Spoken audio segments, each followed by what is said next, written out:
እህቴ ወደ ጠየቀችው ጥያቄ ስመጣ የኦኤፍሲ ፖሊሲ በሃይማኖት ላይ ግልጽ ነው። ሴኩላሪዝም ነው። ሴኩላሪዝም ማለት ምን ማለት ነው? አንደኛ ሁሉም ሃይማኖቶች እኩል ናቸው በህግ ፊት በመንግስት አገልግሎት እኩል መሆን አለባቸው። ሁለተኛ ሰዎች በፈለጋቸው ሃይማኖት የማመን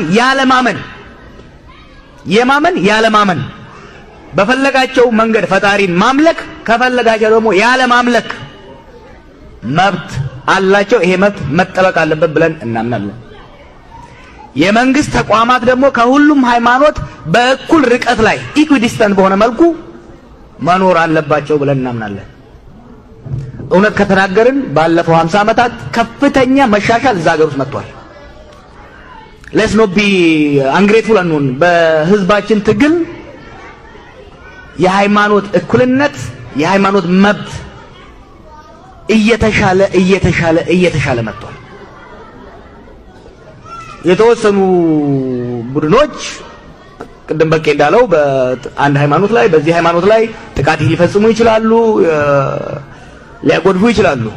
it is part of secularization, it's part of democratization። ግን እኛ እንደምናየው የሃይማኖት መብት ከምን ጊዜውም በላይ እየተሻሻለ የመጣበት እንደሆነ ነው የምናየው። ኦፍ ኮርስ የመሻሻል ሲመጣ ፍትጊያዎች ይኖራሉ። ነገር ግን የተሻለ ነው ብለን ነው የምናስበው። እንደ ኦኤፍሲ እኛ ሁሉም ሃይማኖት እኩል ነው ብለን እናምናለን። ማንም ሰው የማመን ያለማመን መብቱ መከበር አለበት። ይሄንን መንግስት ማስከበር አለበት ብለን እናምናለን። እንደ ሙስሊም እንደ ተለያየ ብሔር እንደተወለደ ሰው የኔ ጣፋንታ ምንድነው ላልሽው፣ የኔና ያንቺ ጣፋንታ ያንቺና የበቀለ ጣፋንታ አንድ ነው። እዛ ሀገር ውስጥ ምንም ነገር አንቺ ተበድለሽ በቄ ተደላቆ የሚኖርበት ኢትዮጵያ አትኖርም። የዛሬ 4 ዓመት እንደዛ ስንል ቀልድ ሊመስል ይችላል። አንቺ ተሸማቃሽ እሱ ተኩራርቶ የሚኖርበት ሀገር አትኖርም።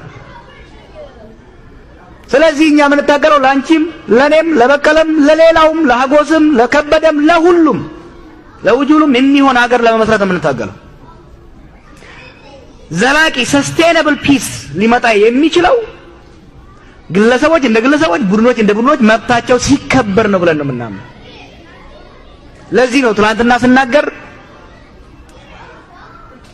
የአንድ ቡድን መሞትን ብቻ በማውገዝ የሌላው መሞት ምንረሳ ከሆነ ዝም እንምንል ከሆነ እየቀለድን ነው።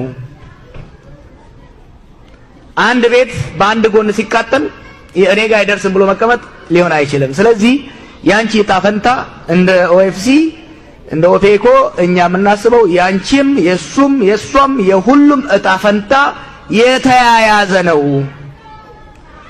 አንድ ኤግዛምፕል እንስጣችሁ። የትግራይ ህዝብ ሲጨፈጨፍ ብዙ ሲቀልም ነበር። እንዳውም ግፋ በለው ሲል ነበር። ሼኩ ቄሱ በሚያሳፍር መልኩ እኛ እስር ቤት ለስናይ ነበር። ያ ሰዓት ግን ትግራይ በረሃ ላይ አልቆመም፣ ተዳረሰ። ስለዚህ የሀገራችን ህዝቦች ዕጣ ፈንታ የተሳሰረ ነው። አንዱ በሰላም ኖሮ አንዱ እየሞተ የሚቀጥልበት ሁኔታ ሊመጣ አይችልም እና ያንቺ ዕጣ ፈንታ ከኛ ጋር የተሳሰረ ነው ብለን ነው የምናስበው። የብሔር ብሔረሰቦች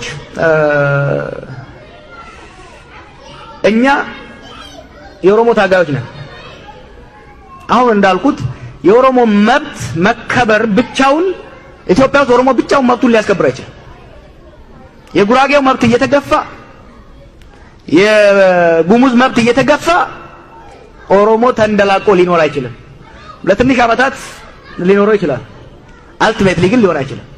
ስለዚህ እኛ ስንታገል ለሁሉም ብሔሮች እኩልነት፣ ሁሉም ብሔሮች ሁሉም ህዝቦች በቀያቸው ላይ ራሳቸውን ማስተዳደር ይጠቅማል፣ ኮሌክቲቭ ሴኩሪቲ ሊመጣ የሚችለው በዚህ መልኩ ነው ብለን ነው የምናስበው። ትላንትም ስንለው የነበረው ይሄ ነው፣ ዛሬም የምንለው ምናልባት ትላንት በደንብ አልገለጽነው ሊሆን ይችላል። እስር ቤት በመግባታችን ትንሽ ረጋ ብለን ሊሆን ይችላል። ከዛ ውጪ ግን የኛ ብቻ ሳይሆን የአባቶቻችን 3ኛ ጄኔሬሽን 4ኛ ጄኔሬሽን ላይ ደርሰናል። ይሄን ትግል ከጀመር በዚሁ ነው የምናስበው። ስለዚህ እንደ ኦሮሞ ታጋዮች በሀገራችን ውስጥ ሰላም እንዲሰፍን፣ ዲሞክራሲ እንዲመጣ፣ ሀገር ከመፍረስ እንድትቀር፣ ህዝቦች ከመተላለቅ እንዲመለሱ በምንችለው ሁሉ እንጥራለን። ከሁሉም ጊዜ በላይ ደግሞ አሁን መተሳሰብን መደማመጥን የሚጠይቅ ጊዜ ነው። አሁን መጫጫህ፣ መሰዳደብ፣ መገፋፋት ለከፍተኛ አደጋ ህዝባችን አጋልጧል። ስንት ቁስል እያለን ስንት በደል ተፈጽሞብንም እየተማጸንን ያለ ነው። ወንድሞቻችን እንደሚተቹን መንግስትንም የተለያዩ ኃይላትንም ተማጽኖ በሚመስል መልኩ ድምጻችንን ዝቅ አድርገን የምንናገረው እየመጣ ያለው አደጋ ባለፈው 2-3 ዓመታት በመቶ ሺዎች የሚሆን ሰው አልቋል። ነገሮችን አረጋግተን ወደ ውይይትና ድርድር ማንገባ ከሆነ በሚቀጥሉ 2-3-4 ዓመታት የሚመጣው እጥፍ ድርብ ሊሆን ይችላል። ይሄንን አደጋ ለማስቀረት ነው፣ የተቻለንን ለመወጣት ነው እየሞከርን ያለ ነው።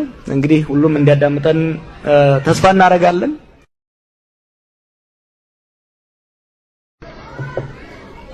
እህቴ ወደ ጠየቀችው ጥያቄ ስመጣ የኦኤፍሲ ፖሊሲ በሃይማኖት ላይ ግልጽ ነው። ሴኩላሪዝም ነው።